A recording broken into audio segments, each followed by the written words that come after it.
GM friends, and welcome to the future of gaming. You're listening to our weekly FOGcasts. We're recording this where I am on the morning of the 29th of November. We've got the usual crew, which you'll happy to see: Collins Devin Becker and myself, Nico Vereecke. Today we're discussing the Fenix Games raise and in general fundraising for gaming, or Web3 gaming more specifically, in post-FTX collapse times. And a little bit more than a week ago, I was at Slush, and there's some interesting takeaways I took from there that I'd like to discuss with the dudes. But first, Phil, I think you did a great job talking to board Elon on last week's episode, man. I was very impressed. I missed a bit of the European accents, but you Americans did a good job. I was pointing that out to see if you actually listened to it, Nico. That was my test for you. But I was trying out the host position. I'm not used to that. I usually like to leave that to you. But glad it went well, dude. Anytime you did an amazing job. So if you want to do that more often, I would highly recommend you doing that, and I'd be happy to support you in any way. Cool, appreciate it. All right. Let's dive in. Fenix Games. I did not actually I didn't look this up. I didn't dig into this. So what happens? Phil, you want to give us a summary? Yeah, high level. Fenix Games raised $150 million. They're setting up a blockchain publishing business, and basically bringing in new blockchain games, and also using some of that funding to port over existing Web2 games to Web3 and trying to attract audiences over that way. Thought this was particularly interesting just because of the current fundraising environment, which we can get into a little bit more. I think when we see things that are classified in roughly the Series A range still raising $150 million, going back to what we saw with Limit Break, it always just kind of raises eyebrows of what's going on in the background. Obviously, from the publisher perspective, the risk is a little bit diversified. And so I guess that's a longer term capital allocation strategy towards a space that the groups are really bullish in. The funding came from Cypher Capital and Fenix Group, which are two interconnected bodies. But just thought it was really interesting to see this type of fundraising, given all of the craziness that we're currently experiencing, and just the general market sentiment around VCs and corporates in terms of expanding beyond the core competencies. It seems like a lot of groups are just doubling down into what they know and trying to stay afloat versus pursuing these new types of projects. What should we know Fenix Group from? What's that? You know some of the people from Mythical Games. So there was that sort of exodus of a few different, execs from Mythical Games, and this is where they ended up. That's why there was that kind of new ventures they were all kind of hinting at and stuff like that. So that's where at least those people from. Yeah. And but tell me about Fenix Group. What do they do?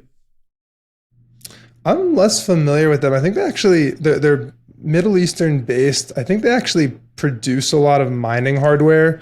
I could be totally wrong, so correct me if I'm wrong. I'm going off of memory there, but I believe that's kind of their background. So they don't do anything with games specifically? I don't believe it's a gaming related entity. I think it's more on the purely crypto side. And I know Cypher Capital's done a lot of fundraising or of funding in the blockchain gaming space. They're also based out of Dubai. And who are the people who started this company? Because you don't raise 150 million Series A in these times, or in general, even in the best times, even if you're a nobody. So can you tell us more? What do we know about the founders of this company? Yeah, I think the founders come from gaming backgrounds. I'm honestly less familiar with the team here. It seems like it's kind of like a strategic rollout from the Fenix organization, but honestly less familiar with the founding team on this one. Yeah, a lot of the people from Mythical come with more of the gaming background, I think. And that's probably why they were, involved heavily to help on the gaming side of things. I think there was a bit of a varied background business-wise. But I think from what I understand, there might have been a little bit of a riff kind of generated in Mythical, and that kind of led to a forking off with these guys wanting to kind of go do their own thing.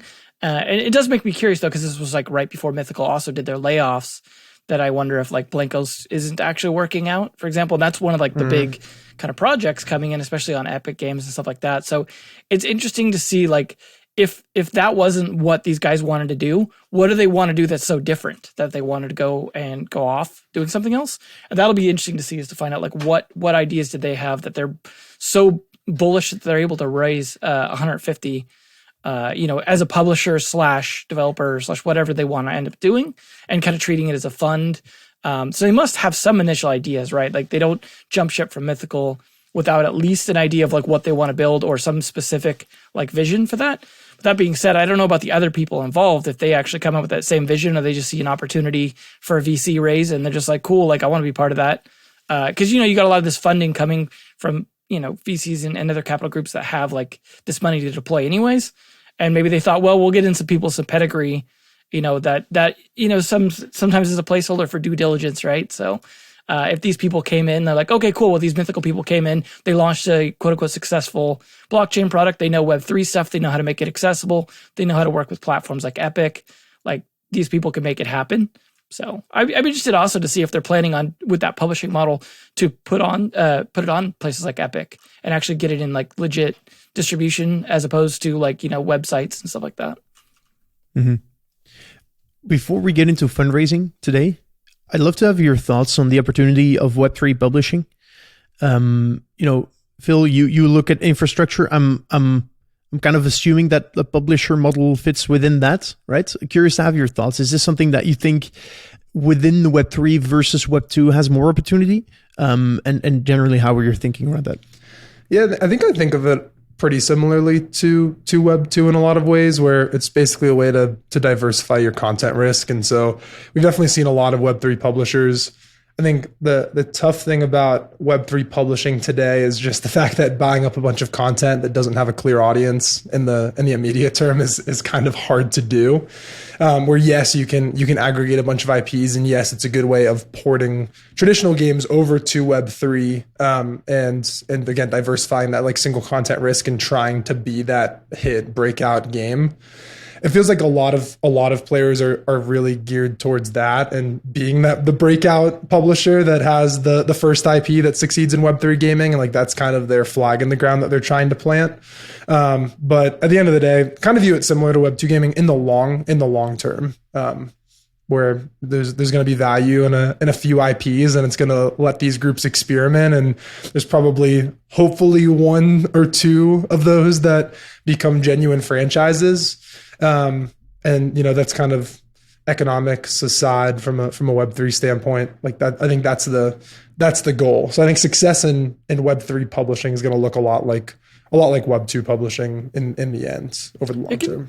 It could be a pretty big value add for Web3 for a couple different reasons, though. Because if you look at like some of the traditional reasons why like indie gamers, for example, benefit from going to a publisher model, even though like originally, games started trying to move away from that because they were like, publishers are bad, whatever. But then realized, of course, like, the more crowded the space gets and things like that, the more you need the publisher's help for, whether you consider user acquisition or just straight up marketing and getting in front of people's eyeballs, especially when there's no main distribution platform for Web3 kind of stuff yet. Mm-hmm. And you've got battles over that right now. Like I was just talking about Epic, but also Apple's take on things and stuff like that. But also even the fundraising side. Like when I talk to a lot of game developers in Web3, they spend so much of their time in the fundraising side and dealing with that, and they're not building at the same time. They can't. Like it's really hard to be building at the same time. You're pitching and trying to do all that stuff. And I think a publisher could really help with that, for example. So if we've got such a small pool of talent out there, and then like a lot of different ideas and stuff like that. And I think a smart publisher that can kind of cherry pick some really good talent with a really good idea, and then help handle a lot of the other stuff, a lot of the logistics, maybe some early financing, doing some fundraising, some handling some of the marketing, stuff like that, so that the builders can focus on building, I think will be something that will help speed things up. Because right now we've got this long development cycle for some of these higher quality games. And I think this is like potentially an opportunity for a publisher who really knows their stuff to actually help accelerate some good quality games coming out. But I don't know about the knows their stuff part, right? Because again, the lack of talent means like, if you get in people like, say, for example, what they're doing, pulling in Mythical people, you pull in some people with experience and knowledge of the industry and having something successfully published in that space and even on a store. Like, I think that'll be valuable to actually helping other people kind of like bring up everything. It's like kind of bootstrapping.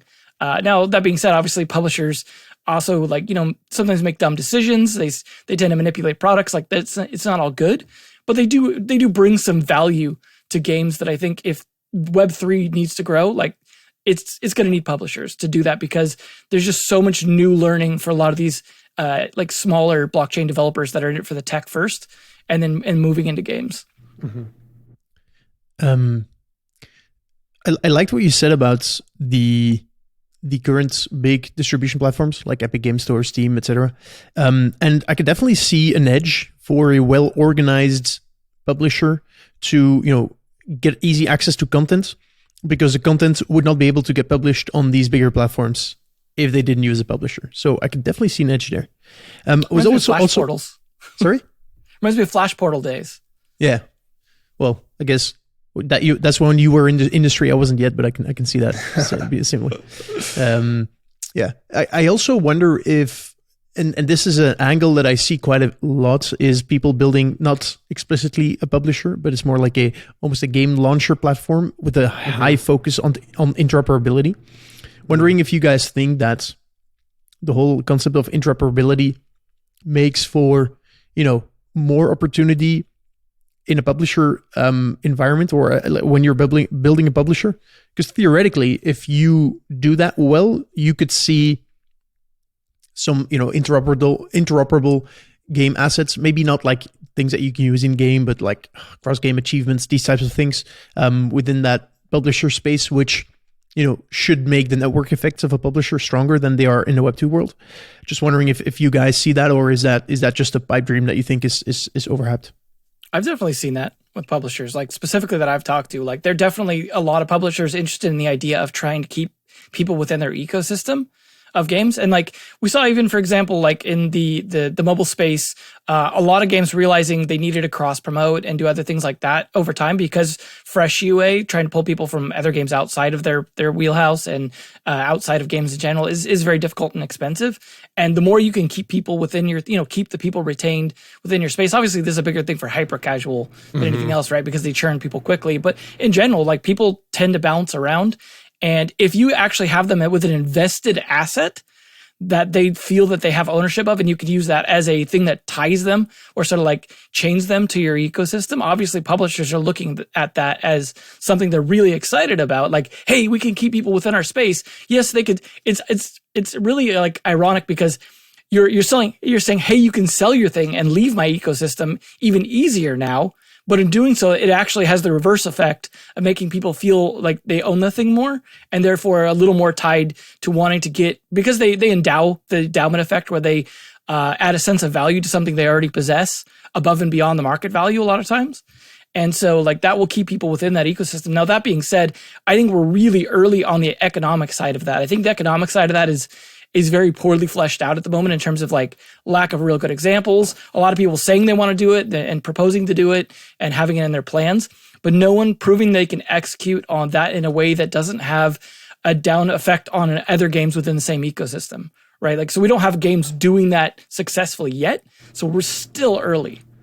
Yeah, I think on the point of being early, most of the teams that I've seen trying to act as quote unquote publishers that are also pushing interoperability are looking more like the hyper casual model than full scale publishers trying to promote genuine crossover and cross selling between their games, where you have relatively simplistic games and maybe we'll say you have 5 to 10 that you're planning to build internally. You are also planning to be the distribution platform, whether that's having like a web-based ecosystem where all these games are cross-pollinated, or through your own like downloadable launcher that you're building. But it seems like most of the games I've seen that are trying to pursue this are, maybe a max of 3-month life cycles for the players, and then you try to just move them on to your next title. And so, you buy an asset in game A, and then it's usable in game B, and then it's usable in game C. And I think seeing that genuinely take off across full-scale games is probably going to take a couple or a few years to really see that, because that requires you to build multiple full-scale games that are worth having assets crossover. But for the most part, I feel like I'm seeing more of like that hyper casual approach where it's like purely on the retention side. Let's just make sure people aren't leaving our walled garden. And I'm sure a lot of the large publishers in the traditional gaming world would have a similar feeling of just keeping people in your walled garden as long as possible. The funny thing is you hear it actually a lot. Most people label it as a metaverse. Yeah. we're going to make a metaverse around it, whether they're treating that on the IP side or the game economy, like game, interoperability side. That's where, like, so you're hearing it all the time. You're just hearing it as metaverse instead of interoperability within a publisher environment. It's interesting, right? Because having the metaverse implies this virtual world where you can walk around and show off your shit, right? And that in itself has so little value. I keep seeing these metaverse pitches where it's like, yo, we're building a place where brands can buy their own buildings and have virtual shops. And then our question is, sorry, my cat's freaking out. I'm chilling with my cat on my desk, and now I just had his butt in my face. Apologies. So, what were we talking about? I have metaverse and brands. And so my question always is, why would people hang out in your metaverse, right? What we just discussed was this publisher model where you have different games. Games are a reason to do something, right? But then what's the advantage of having a, virtual environment and world that you can walk around in between games with brands or even without brands? Why would you do that? Why would you not just click a logo on the website or on the launcher and just hop into that game?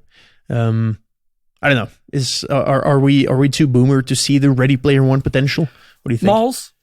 Malls were the ultimate example of that happening in meat space, where there was actually a place that was just entirely commercial, yet people would hang out there. Now that had a limited time window, right? Malls aren't necessarily hang out anymore, but that's like an example of like, if you could go back and capture what worked about that and make it work, maybe you could figure it out. I'm not saying you can port malls over, because that's been tried before. Like over time, they've tried to like, we'll create a virtual mall in cyberspace back when it was called cyberspace, right? And so like, it's been tried before, but I think we have examples of it. And I think also people are thinking in terms of like Fortnite, the way the Fortnite lobbies turned into their own thing and stuff like that, where a game kind of morphed into a sort of metaverse, but they're often forgetting the game part was why people came in the first place. They didn't come there to show off their Fortnite avatars. They came there to play the game, and then as a coincidence, showed off their Fortnite avatars. And yeah, a lobby isn't a metaverse, I think is the summary at the end of the day. Yeah, and I think, Nico, I totally agree with you, where every time somebody comes to me and talks about a metaverse, my first question is like, what are people doing in this space? And I think a lot of the brand first metaverses just don't have the pull that a platform like a Roblox, for example, which has done brand integrations really well, because the players are already there, because there's already something else to do. But when you talk about like brand first experiences and creating a digital space for brands to have these shops or experiences, like there's no hook for somebody to come there. And so I just instantly kind of discount the ability to compel users to be there. Brand integrations work really well when it's a platform users already know and love, but it's hard to make brands attract those people. I just don't see the pull. Yeah, 100%.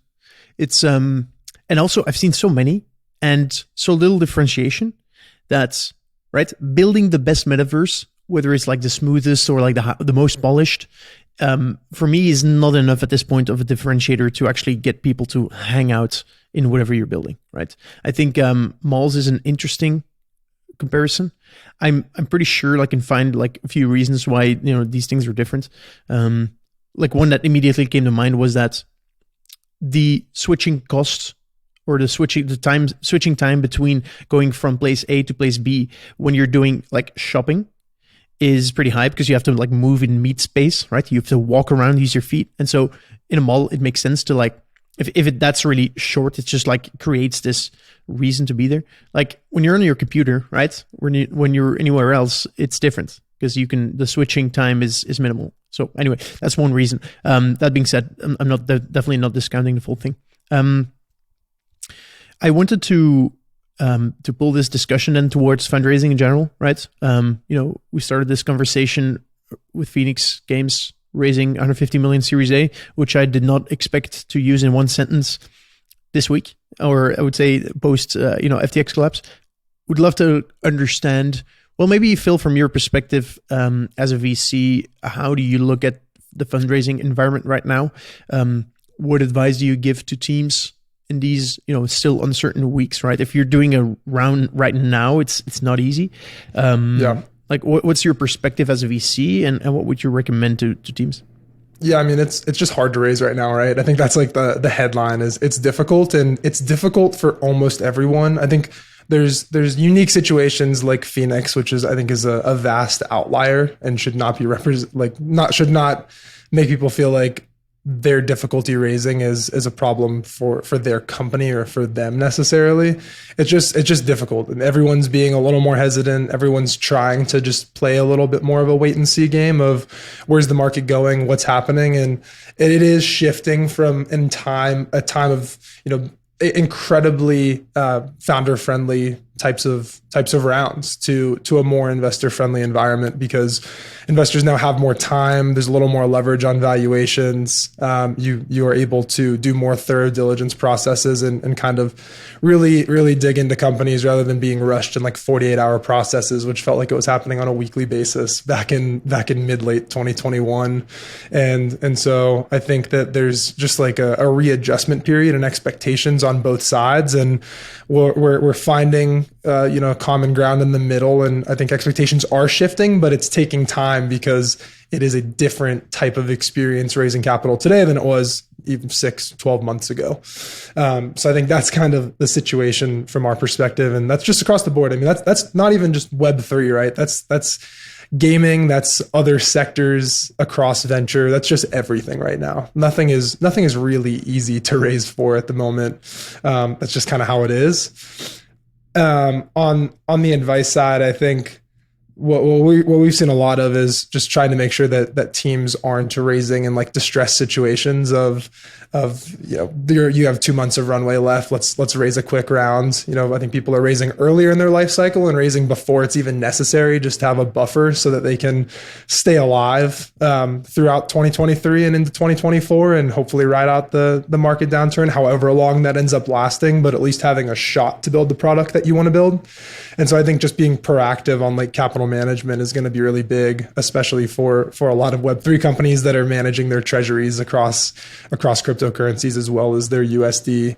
But I mean, it is also, I know everyone says it, like it is a great time to build a lot of products. I mean, capital raising aside, building products, iterating on them, getting community feedback, that hasn't changed. I feel like that part is still just as alive as it's ever been. And capital needs aside, building product and making something very relevant to the next wave is exactly what we saw from some of the more successful Web3 gaming startups of the last cycle, and building throughout all the chaos. So I think we're just encouraging people to keep going, but manage your capital wisely and stay afloat. That's kind of the game most people are playing. Have you seen companies take drastic measures, or are you recommending companies taking drastic measures when it comes to burn rate, headcounts, etc.?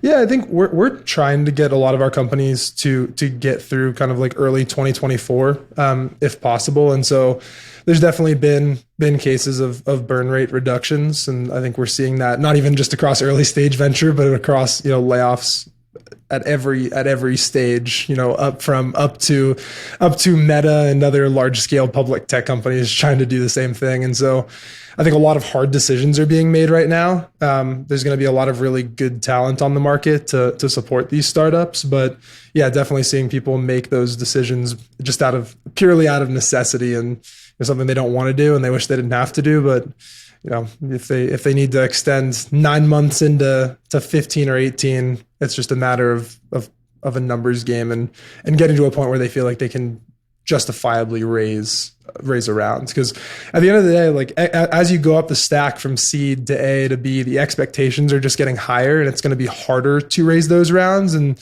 being able to raise an A or even a B off of purely a narrative feels like it's kind of falling out of favor, and you have to show something. It doesn't mean you have to be a fully mature company, but the standards are rising pretty quickly, and having the time to show off what you've been able to accomplish is the new baseline for performance.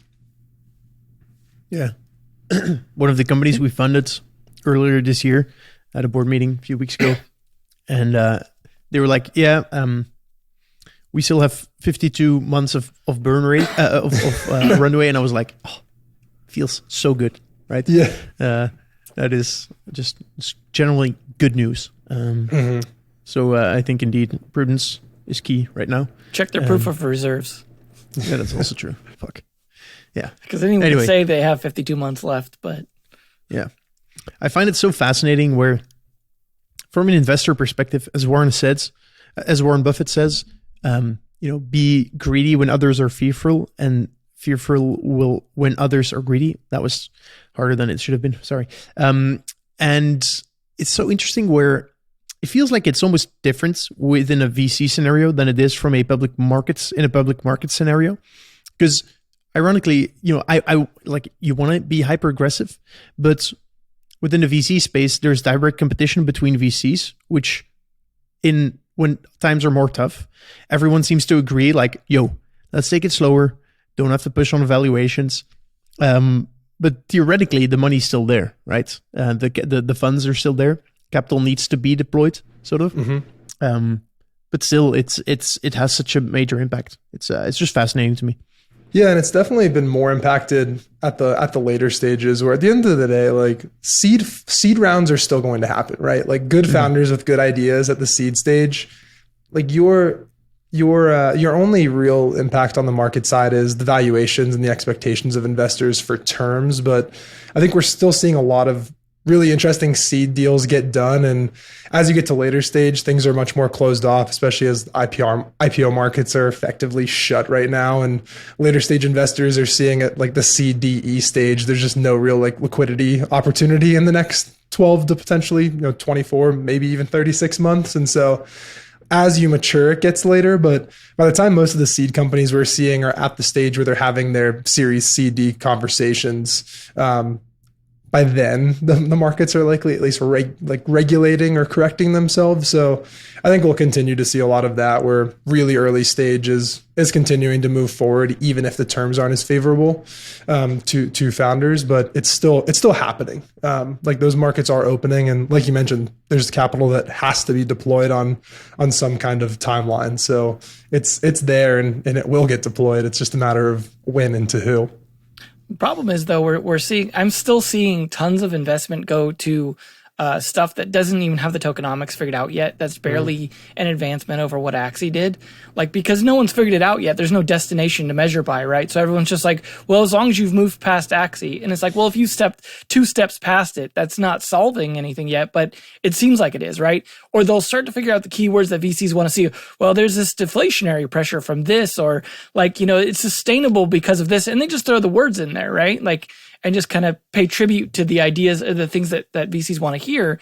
And because no one's figured it out, no one's going like, well, this is absolutely how it should be. And so like, you can't even really do due diligence if there's not even like a lot of people at these VCs that really understand enough of the problems of the current designs to be like, I don't know about that. And so you do due diligence on the teams and stuff like that. But on the sustainability side, it still seems so immature in terms of actually properly evaluating the economic designs. And like normally, with a normal game, you don't have to care that much about that, right? But obviously this is very economics centric. If it was just a mobile game, you'd be like, well, what does the market look like? What's the TAM, And you could just go off of the usual kind of suspects, because games have been around forever. Like you kind of understand the market. But the Web3 side of it, because the investors are investing in a way that the economic side matters, in terms of like token values and stuff, instead of like units sold and things like that, it becomes much more complicated for them to actually properly evaluate their investment. Like if it was just, can we get return on our investment because people spend X amount of money in IAP? Cool. Like that is actually very easy to understand. Like you can look at the market, you can look at what's likely to sell, you can look at stuff out there and get an idea like, will this actually likely get some kind of demand? Is there enough market for it? Cool. And you can properly evaluate that stuff, I think, because there's enough measuring tools for that to at least ballpark it.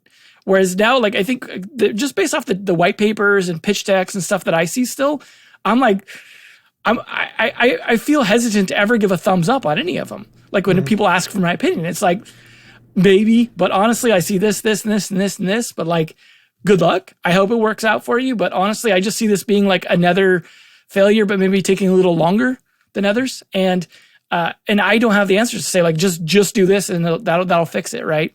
Obviously I try and steer things in the right direction, but at this point it's uncharted waters, like, and you don't know where the reefs are and anything else. So it's like, hey, this is open sea, hopefully, kind of to continue the terrible maritime metaphor.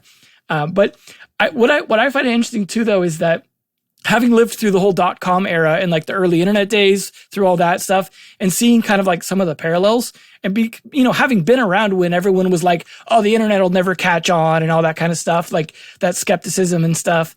And then what happened with the .com boom, what I'm waiting for is that kind of consolidation phase that happened after, right? Because like there was a lot of victims of the .com boom, but there was also a lot of people that came out stronger, and people that doubled down and invested in stuff, and just bought up all the competition they could and stuff like that, and actually became huge. You look at like Microsoft or Amazon or some of these other ones that came out big out of it. Obviously, those are most obvious examples, but I'm sure there was tons of small ones. Even look at what happened with ISPs and stuff, the way they all consolidated.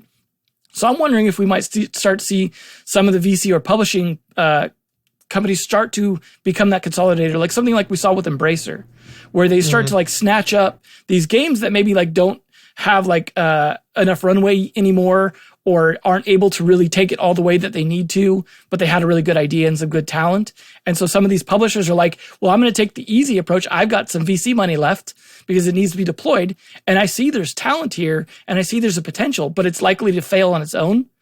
Let's go ahead and scoop that up, and let's scoop up competitors and stuff like that. I mean, that's part of why FTX failed, is because they were scooping up all the distressed assets and stuff like that. They just did it in a really bad way. But I think that is likely to happen. We're likely at some point here to have that consolidation phase where people start snatching up the things that just aren't surviving but have potential. And I think that'll be an interesting sign for like when we're kind of in that low point before we come back up again, and things like start to really like hit, and you have some big hits out of that. And it might be like, I don't know if we're in that cycle or not, right? Because we keep going through these ups and downs with crypto, where we have these crypto winters, but it's almost like real seasons where we have it so frequently. It's like, is it like every real winter? We just have it every 2 years or something? Like blue moons? I don't know. It's kind of weird how frequently we've called kind of the same cycle over and over, when obviously it's probably not the same cycle, but we don't really know overall where we are in this technology roadmap right now, because we just have glimpses of the future. Mm-hmm. Yeah. Yeah, it's an interesting discussion. You mentioned that quite often you see white papers and you're like, yo, these tokenomics, they haven't figured it out at all. This could bring us into like a whole like road of talking about how important tokenomics are for a game, but I'm just curious to to understand whether you mean that, like, how important do you think a tokenomics design is for the success of a game? And how like malleable is it? As in, like, from your experience, how easy would it be to say like, oh shit, like as an experiment, we've done this approach to tokenomics, and then we kind of messed it up, so we're changing it. What are your thoughts on that, Devin? So I mean, from the history of multiplayer games, if there's a multiplayer game with a multiplayer economy, when that economy tanks, it takes the game down with it. Like, that's just been the history of games. It's very rare for a game to survive an economic problem that brings it down, like this, whether it be MMOs or any kind of other multiplayer economy. It brings it down with it because it skews the gameplay so much, because so many of the game's loops are tied into the economic loops, that it changes players' motivations, it changes how people behave, it changes engagement and retention. You'd think it wouldn't, but I mean, we look at real life, look at how the economy drives everyone's real world behavior, even though technically it's supposed to be this abstract thing that just helps us exchange value. But at the end of the day, it's so intertwined, and it's more so with Web3. And the other part that I think exacerbates it is the investors are tied into that as well. If investors were taking equity or looking at profit-based models more often and less around token-based models, it'd be less of a concern. But the problem is, with the investors invested into the tokenomics, they cash out, and that directly affects the game's economy. That is a problem. Like, until we move away from that, I think it's always going to be semi-toxic investment in some way, unless handled well. You've got to like put on double layers of oven mitts to try and make that not hurt your game's economy to handle that, because you're intertwining now the investor's ability to make profit directly at the player's expense rather than at the game company's expense.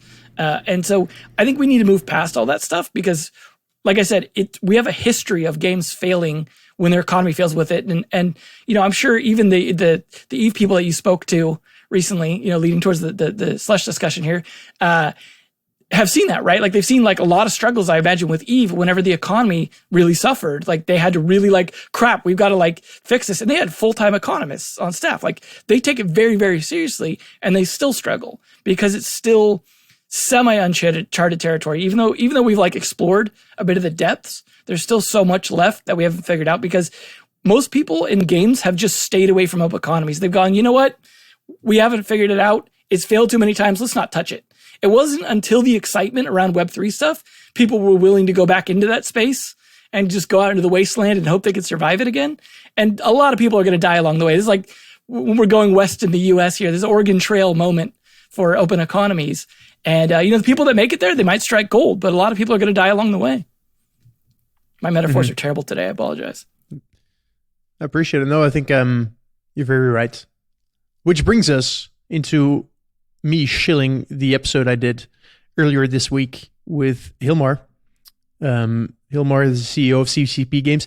You said, Devin, people at EVE Online. He's a CEO, man. Come on. Anyway, there's a lot he's of he's an amazing dude. Met him at Slush, and yeah, he's been running probably the most complex virtual economy in the world for 20 years now. So he understands this shit. And as you said, they have full-time economists on staff. And the interesting that we can have a whole discussion about learnings from and insights from there. I wanted to first give a recap of Slush.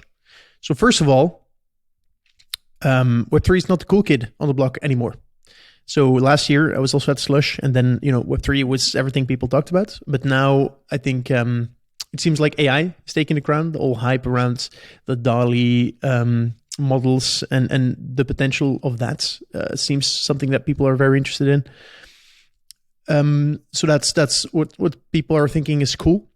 We also had a fantastic FOGnow meetup in the morning.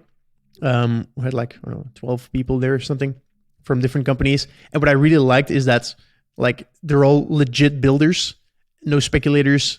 And yeah, I really enjoyed that. It was some great talks. David took a picture, and the picture, please, does not represent how excited people were, because we all look bored out of our mind on that picture. Just a picture thing.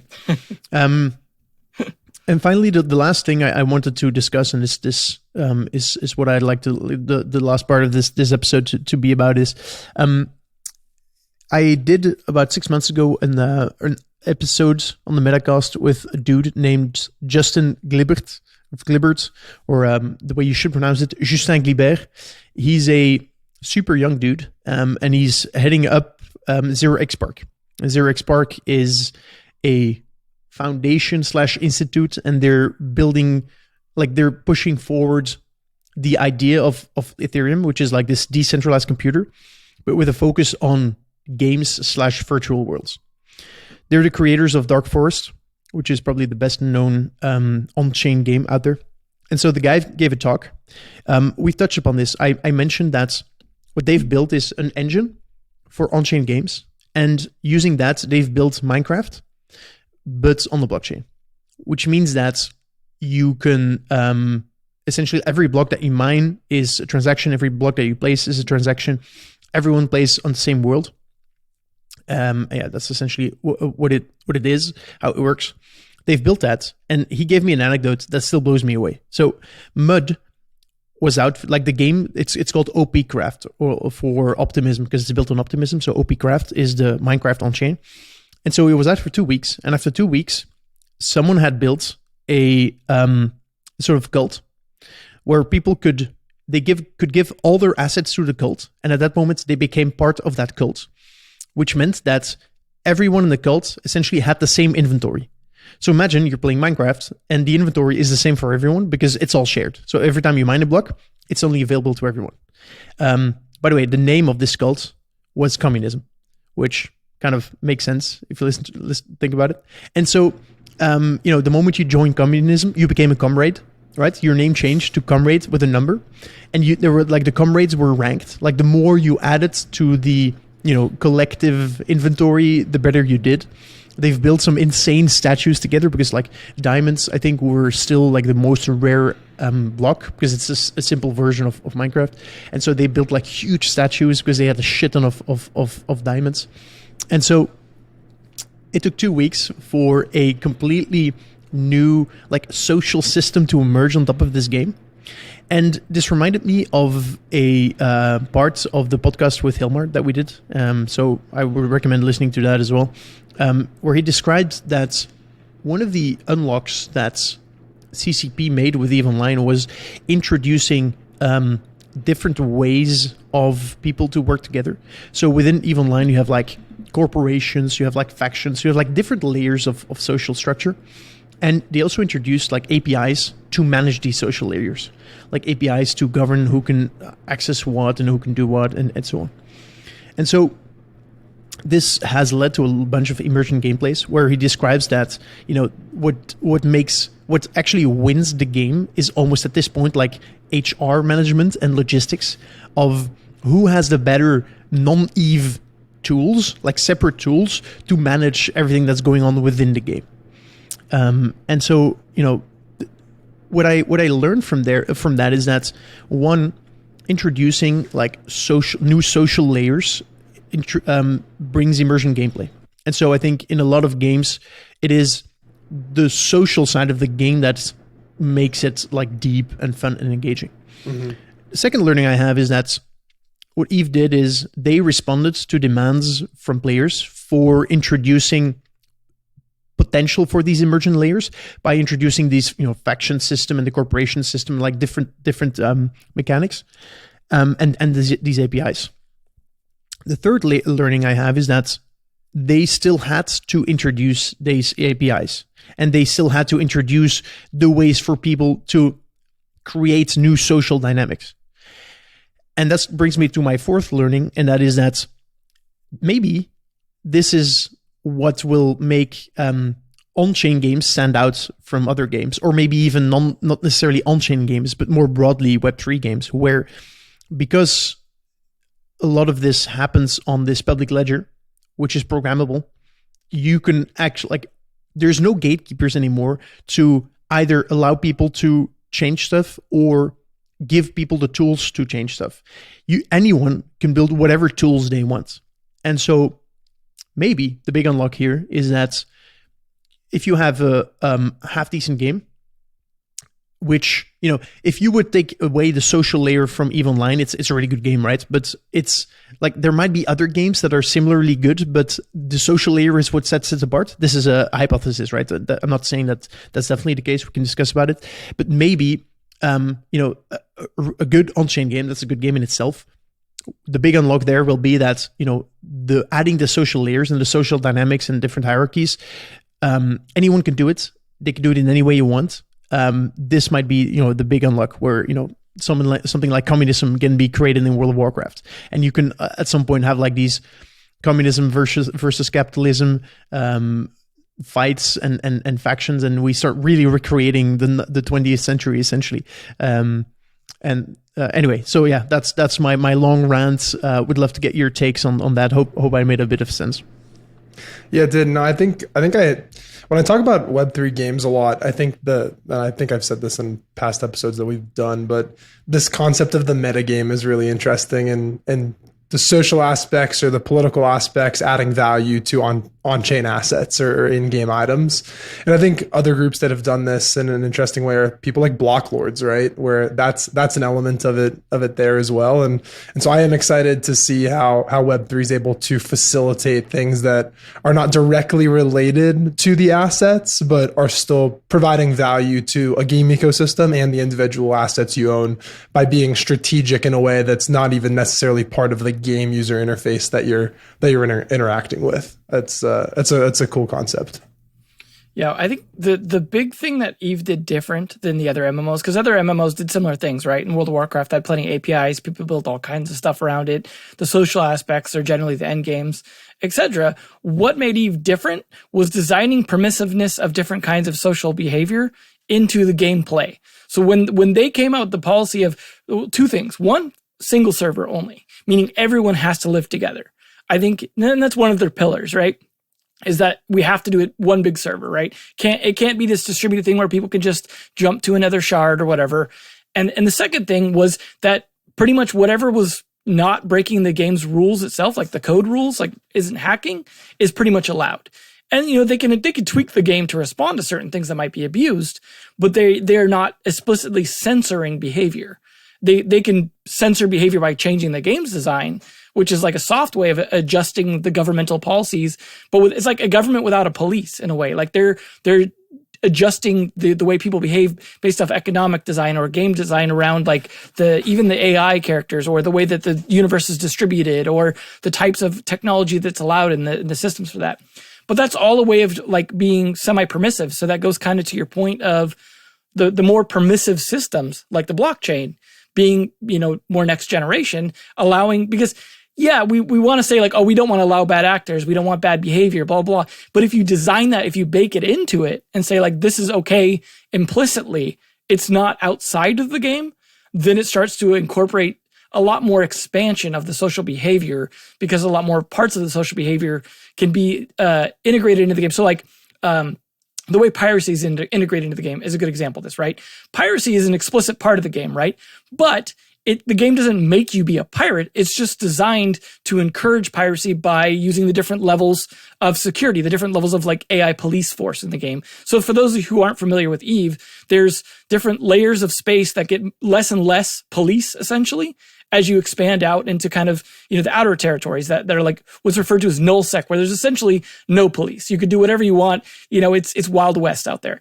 And so the idea is that creates this huge divergence of play that incorporates piracy into it, but in a way that like you don't have to participate in that. You can stay in high sec, as they call it, or Jira or whatever, like these areas where it's just everyone's all happy and there's police everywhere and the cost of everything's super high. And it's so reminiscent of so much dystopian fiction. It cracks me up. But this idea that like they incorporated that without telling you to be a pirate. They're like, you can be, and there's pros and cons to it. But because they incorporated that, now obviously when we go to the blockchain side, Dark Forest is an interesting example as well, because they were like, hey, we're going to design the core rules, or like what people often refer to as like the physics of the game and the blockchain and stuff like that. And then you can kind of do whatever you want with it. Obviously it helps if you design some of those to like think ahead a little bit the way CCP did. But it's the same idea of like one single shared space and all that sort of stuff. And I think if you take some of those lessons from EVE, I think there's some valuable ones for the blockchain. And it's funny because it's like we went through this cycle with the web where everyone was building APIs for everything. Everything was open and permissible. And then over the last, like maybe it was 10 years, I don't know. I don't want to try and peg a specific date on it. We totally went away from that. Facebook's APIs started getting terrible. APIs started dropping off Netflix and everywhere else. And everyone started gatekeeping like crazy. And so we totally went away from what was the open internet. And so like blockchain's now like this revival of that early API driven internet where everyone could connect everything in whatever fashion they wanted and build cool stuff on top of it.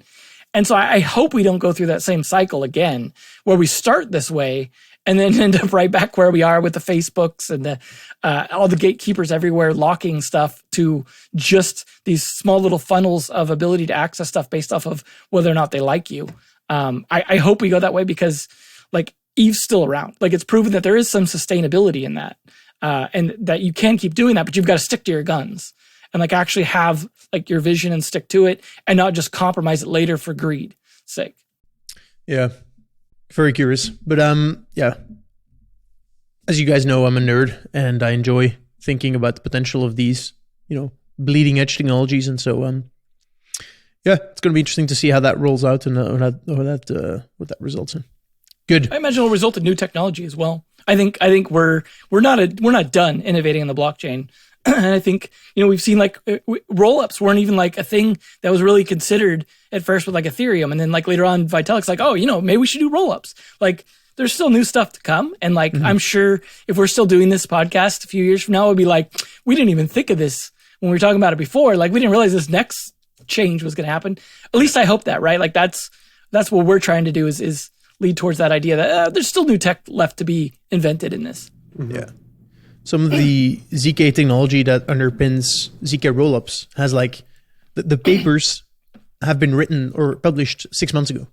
Yeah. And so all of this is still pretty emerging, and pretty cutting edge, which will result in probably some technical mistakes or issues, problems. But I live in this environment where doing like an operation on a decentralized database is going to be marginally more expensive. It's always going to be more expensive, but it's going to be marginally more expensive than doing something on a centralized database. That's the assumption under which I live. And absolutely right, Devin, you're right that there's still new technology being built. And I'm also pretty sure that a lot of this technology, or like a large chunk of technology, will be invented by games-focused companies. To give you an example, one of our FOGdown members, David Amor from Playmint, he recently did a thread laying out what they've built. So they're building an on-chain game. They had some games, earlier this year that came out, very simple. Up to now, they're building this on-chain MMO, and they've built a system to do like client-side ZK bundling of transactions. So essentially, like you're issuing moves, and then all of your moves are bundled together when you click like do this action, which and so they're combined and bundled in this ZK proof, and so that results in less computation and space being taken up on chain, which I found really interesting. And it's like one of these really cool examples of how games companies are actually innovating and taking the user experience and the fun aspect of blockchain, or experimenting on that axis. I'm looking forward to it. I hope your excitement about on-chain game stuff continues like to translate into more stuff. And like maybe eventually that's what the metaverse really has to be built on, is this idea of that, because otherwise it's not going to be truly interoperable or permissionless or whatever until we like decentralize it fully. Because there's that idea of like, there's two kinds of concepts of the metaverse. There's like the idea of like, oh, metaverse is just a renaming of virtual worlds and it's all ones we control. And then there's like the permissionless metaverse idea of like, well, we have to come up with interoperability that allows us to like have our things talk to each other, and it's a bunch of different verses, hence the metaverse or multiverse kind of concepts. And I think obviously blockchain stuff was proof of an idea around how you could sort of use cryptography and other math-based stuff that's more abstract to create a consensus mechanism for that sort of thing without it just being about this idea of like interoperable standards.